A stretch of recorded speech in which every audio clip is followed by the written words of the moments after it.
Another diplomatic mission of sorts started today, this one to the Soviet Union, to continue a dialogue with Soviet President Andropov on nuclear disarmament.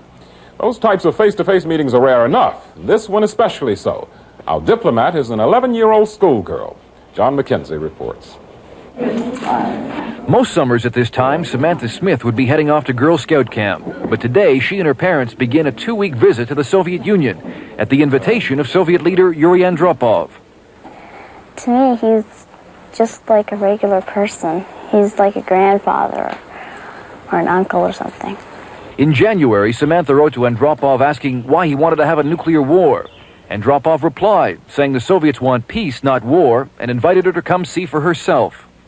Normally, U.S. relations with the Russians are directed by the White House, but at this White House in the Maine countryside, an 11-year-old girl took the initiative. Reagan and the other people that work with him didn't think of writing to Andropov. They've always been trying to arrange meetings, which it's not very easy to do. Regardless of how well Samantha does on the diplomatic circuit, she'll have plenty to tell her 6th grade class about her summer vacation. John McKenzie, ABC News, Manchester, Maine. Well, Samantha has certainly had a lot of publicity in this country, and she has also begun to have her share in the Soviet Union. This is a bit of what Soviet citizens have been seeing on their news. What you'll hear is a translation of a Soviet television report. Guests of Samantha Smith, a report by our correspondents.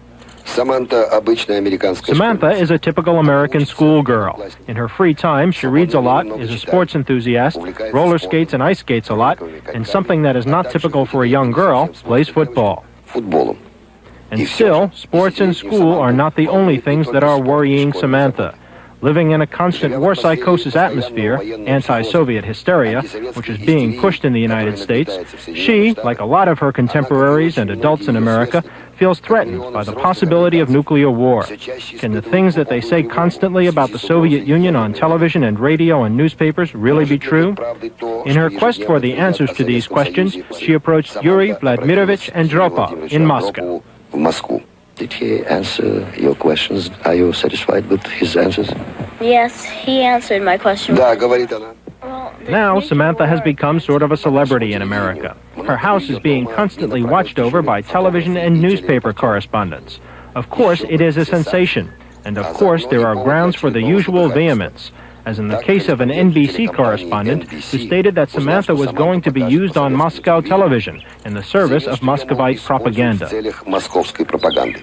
Well, if that's the case, let that idea be on the conscience of those who poison the minds of Americans. But the way the majority of Americans feel about Samantha is clearly stated on this billboard in Manchester. Congratulations, Samantha. Yes, these people think with warmth and respect about little Samantha Smith, this brave and honest girl, so similar to Becky, the friend of Tom Sawyer from that famous book by Mark Twain.